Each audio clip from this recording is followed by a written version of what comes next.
ചേട്ടാ നമസ്കാരം. നമസ്കാരം. ഓക്കെ, ചേട്ടന്റെ കയ്യിലുള്ള മരുന്നൊന്ന് കാണിച്ചേട്ടാ. അതാ ഈ മരുന്നാണ്. ഇത് നമ്മൾ എന്തിനാ ശരിക്കും ഈ ഉപയോഗിക്കുന്നത്? പശു പ്രസവിച്ചതിന് ശേഷം ഈ മടിവീക്കം വരാനുള്ള സാധ്യതയുണ്ട്. ആ ആ ആ ആ അപ്പോൾ ഈ മടിവീക്കത്തെ നമ്മളെപ്പോഴും ശ്രദ്ധിക്കേണ്ടത്, പശു പ്രസവിച്ച് കഴിഞ്ഞാൽ ഉടനെ അതിന്റെ മടി എപ്പോഴും ശ്രദ്ധിക്കുക. എപ്പോഴും ശ്രദ്ധിക്കണം. പിന്നെ അപ്പോൾ അത് നോക്കി കഴിഞ്ഞ് കഴിയുമ്പോൾ നേരൊരു ഇതിന്റെ പേര് പെയിനോവെറ്റ് അല്ലേ? അതെ പെയിനോവെറ്റ്. ഓക്കെ. അപ്പോൾ ഇത് തുടക്കത്തിൽ നീര് വെക്കും എന്നൊരു സാധ്യത നമുക്ക് തോന്നിക്കഴിഞ്ഞാൽ ഇത് പരട്ടി കഴിഞ്ഞാൽ അപ്പോൾ തന്നെ അതിന്റെ റിസൾട്ട് അറിയാൻ സാധിക്കും. എത്ര നാളായിട്ട് ചെയ്യുന്നുണ്ട്? ഇതിപ്പോൾ ഒരു 5-8 വർഷമായിട്ട് എപ്പോഴും ഒന്ന് തീർന്നു കഴിഞ്ഞാൽ അടുത്തത് എൻ്റെ കയ്യിൽ എപ്പോഴും സ്റ്റോക്ക് ഉണ്ടാവും. ഇതിന് എത്ര രൂപ ശരിക്കും വന്നത്? ഇത് ശരിക്കും പറയുകയാണെങ്കിൽ ഒരു 80, ചില സ്ഥലത്ത് 100 രൂപ അങ്ങനെ വരും. അതിനകത്ത് റുപ്പീസ് കൊടുത്തിട്ടില്ല. ഓക്കെ അതെ ഓക്കെ. 80 അല്ലെങ്കിൽ 100 രൂപ. അതെ 100-120 താഴെ വരുള്ളൂ. ഓക്കെ. ഇത് ആ പ്രസവവുമായി ബന്ധപ്പെട്ട ആ ഒരു അല്ല, അത് മടിവീക്കം വന്ന് ഏത് സമയത്ത് വന്നു കഴിഞ്ഞാലും നമ്മളിത് നമ്മുടെ കയ്യിലുണ്ടെങ്കിൽ നമ്മളത് പറ്റി കഴിഞ്ഞാൽ അതിന്റെ അപ്പം തന്നെ റിസൾട്ട് അറിയാൻ പറ്റും. ഓക്കെ.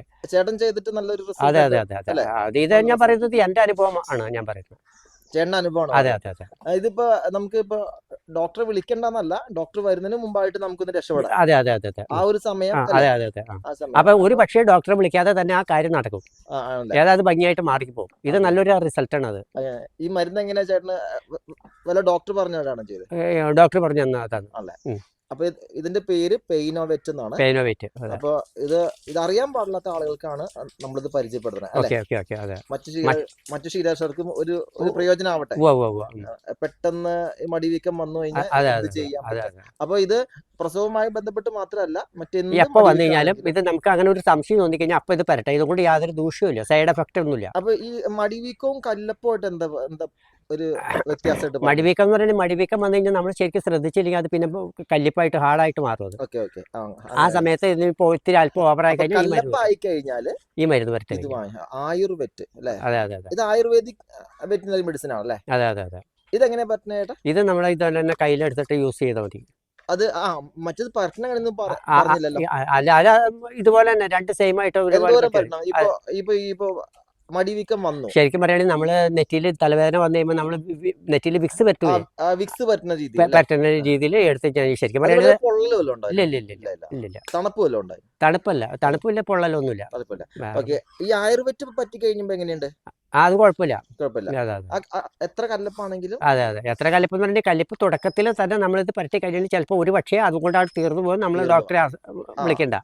എന്നാലും ഡോക്ടർ വരുന്നതിന് മുമ്പ് ചെയ്യാൻ പറ്റും. അതെ. ഇത് എത്ര രൂപ ചേട്ടാ? ഇത് ഒരു മിനിറ്റ്, ഇത് നമുക്ക് കൊടുത്തിട്ടുണ്ടാവൂലോ? ഞാൻ ചെക്ക് 50 ഗ്രാമിന്റെ ആണ്. ഇത് 95 രൂപ കേട്ടോ. അതെ. അപ്പൊ ഇത് രണ്ടും നമ്മൾ എവിടെന്നാ വാങ്ങിച്ചേ? ഇത് എനിക്ക് മൃഗാശുപത്രിയിൽ നിന്നാണ് കിട്ടിയത്. അപ്പൊ ഇതിപ്പോ ചേട്ടൻ ഉപയോഗിച്ചിട്ട് ചേട്ടന്റെ പശുക്കൾക്ക് നല്ല റിസൾട്ട്. അതെ. മറ്റുള്ള ഒരു പ്രശ്നമൊന്നുമില്ല. ഇല്ല. മറ്റു കർഷകർക്ക് അതൊരു പ്രയോജനപ്പെട്ടെ.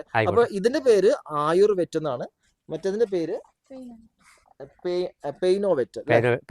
അപ്പൊ ഒരു 200 രൂപ മുടക്കണേല് വലിയ കുഴപ്പമില്ല. ഒരു പക്ഷേ ഡോക്ടറെ വിളിക്കുന്ന സമയം കൊണ്ട് നമ്മളിത് പറ്റി കഴിഞ്ഞിട്ടുണ്ടെങ്കിൽ അതൊന്ന് മാറാവുന്ന ഒന്ന് അറിഞ്ഞ് ചെയ്യുന്നതാണ്. അതെ. ഓക്കെ. എന്തായാലും അപ്പൊ മറ്റു കർഷകർക്കും അതൊന്നും പ്രയോജനപ്പെട്ടു കേട്ടോ. അപ്പൊ താങ്ക് യു കേട്ടോ. ഓക്കെ.